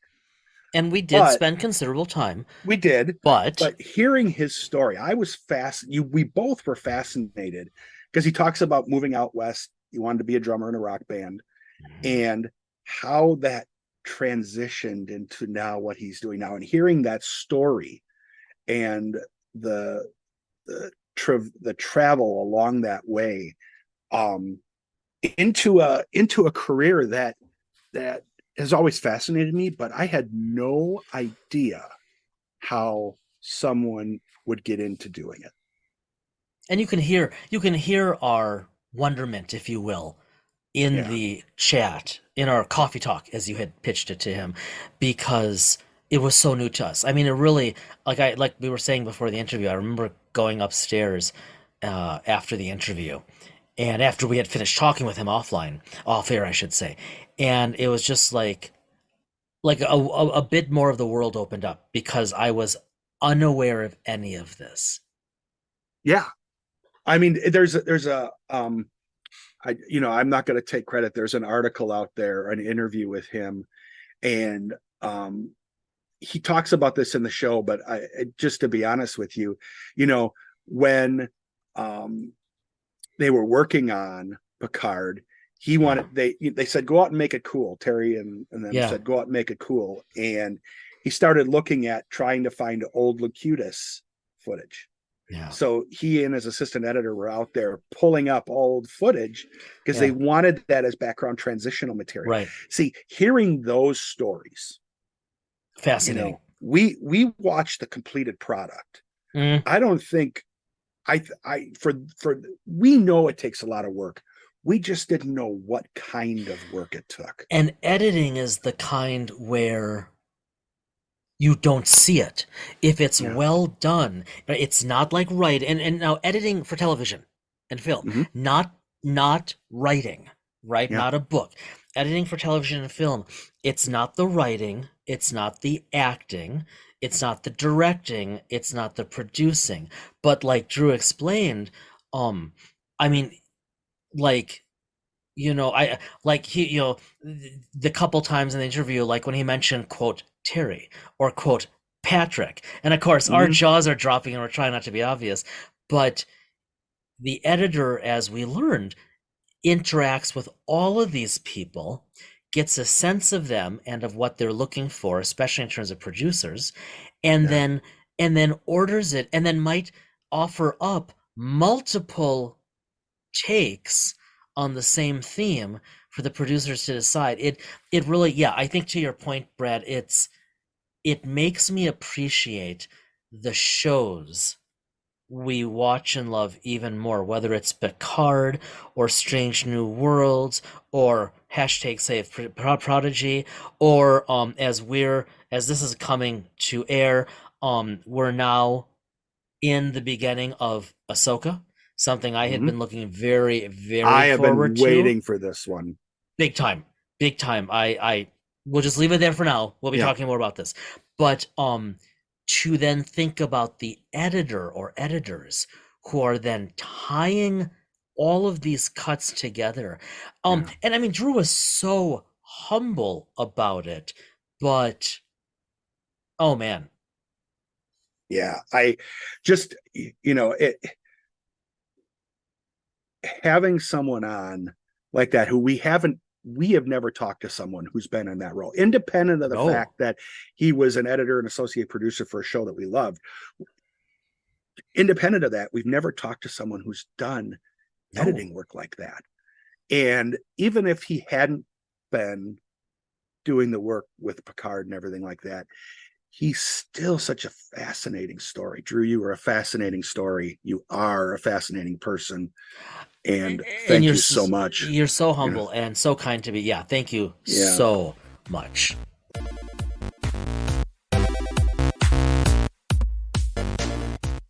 Since we've hit episode 100, instead of doing a GM corner, you brought it up, and it's a great idea. What's next with Dyson Mind? There's lots of little things. We've launched our new Voyages stories out on YouTube and on TikTok. If you're not a TikTok person, I get it. You can get them on YouTube. But what are your thoughts? For the next 100? Yeah, for raw thoughts about where we're going to go next. I mean, you and I have talked some about this, but honestly, I'm not sure we've had a really intentional, in-depth conversation about this. And it's been timing. more than anything, right? Summer break, we were both busy-ish. I had stuff that was drawing my attention, and I was supposed some to come up there, regional but stuff. I had some stuff come up and I wasn't able to make it up there to see you this summer. And we had planned on talking about it then too. Yeah, so true. it's just been, it's when we've been able to get together, we've been rolling the dice with Captain's Log. Yep. Prior to that, we were rolling the dice with the adventures we were doing in STA. Yep. We're still coming back to that. Yeah. Yep. We've been recording new voyages. Mm-hmm. We've been doing interviews and recording the material for the podcast. Mm-hmm. We've toyed with the idea of writing. And everybody, what we found toward that note is there more writing to come? Probably, but right now the writing is manifesting as Star Trek New Voyages. We found courtesy of Michael Dismuke and the gang with Modiphius, the Captain's Log book, the Captain's Log source book, if you will, that provided us with the missing tool set to really get into writing for a while. Where are we going next? Well, with episode 100 today, we actually have already recorded out through 104, which puts us through October. So I can tell everybody exactly where we're going for the next almost 2 months. I'm not going to. Rest assured, and I know we all say this, but it Michael looks really and Jim good. actually did invite us to join them on their podcast, Continuing Conversations. That's right. And so as this drops, we'll have just had that conversation. Yeah, and got disinvited from any future conversations. That is exactly how I assume. Yeah. Is this thing on? That's exactly how I assume it's going to go. Where are we going to go next? That's something, honestly, that Brad, you and I need to talk about. I mean, we're definitely on the same wavelength. There are people we would like to invite and chat with, who 50 episodes ago, 75 episodes ago, 99 episodes ago, we wouldn't have even dared consider inviting. Yeah. But over the next year, almost certainly will. We've reached, I mean, let's be honest, we've tended to reach up to see if people would join the podcast, to join us for an episode. And 99% of the time, they've said yes, which, let's be honest, in some cases shocked us. Definitely. We're going to continue to reach up and see if people would join us for our humble little show. That's right. We are going to continue to talk with creatives, with thinkers, with makers, with scholars. And we'll see how Dyson Mind evolves over the next set of 100 episodes. But I think it's fair to say, what is fair to say with some certainty now? The interviews will continue. The bi-weekly format will almost certainly continue for the foreseeable future. It works really well for us. We really want to bring you all high quality, interesting episodes. We seek to continue to branch out, to diversify the games and publishers and thinkers with whom we speak. We are always looking for interesting people, whether they are well known or barely known. And to that effect, if any of you out there know of people you would love to hear on Dyson Mind, drop us a note, email us, hit us up on Twitter, just DM us. We're all of our contact info is in the show notes. Always, every time. Yep. We 100 episodes ago, we spent a lot of time trying to figure out how could we monetize a podcast.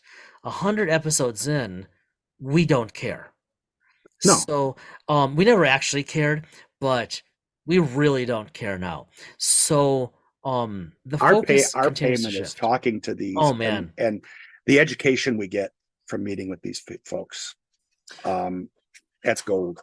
Brad, speaking of gold, to close us out, where do you see us going as a podcast? I think you've hit it on the head. There's games and material coming out here over the next, now through the next 52 weeks, creative stuff. We've already got a list of folks that we're going to have on or have back on. I think, to be honest with you, the new Voyages stuff gives us a vehicle to play, and to write, and to play around with media, a media type and a distribution channel that we never thought we'd ever use other than for your cosplay videos. So if you want to see Jason in Spider-Man tights, check out. No, I'm kidding. There's nothing right about what you just said. No, there isn't. I think you summed it up. I think we've talked about lots of different ideas that are, let's be honest, down the road. I think for the moment, more fascinating folks that we always find interesting, and we know from the feedback of folks they find interesting as well. Drew Nichols was just the latest one. Fascinating.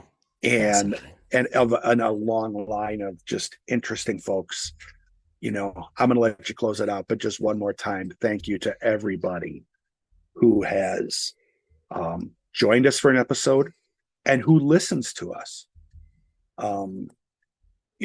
Jason and I watch the numbers, and it's not like 2 or 3 people are listening, which is kind of what we were hoping for after about 20 episodes. And it's not like the world is listening to us, but our numbers continue to grow, and we are confident they will continue to do so. And that's because of the wonderful people who spend time with us and all of you wonderful people who want to listen to us spending time with all of them. Thank you for the past 100 episodes. As always, be well, stay well. We'll see you in a couple of weeks.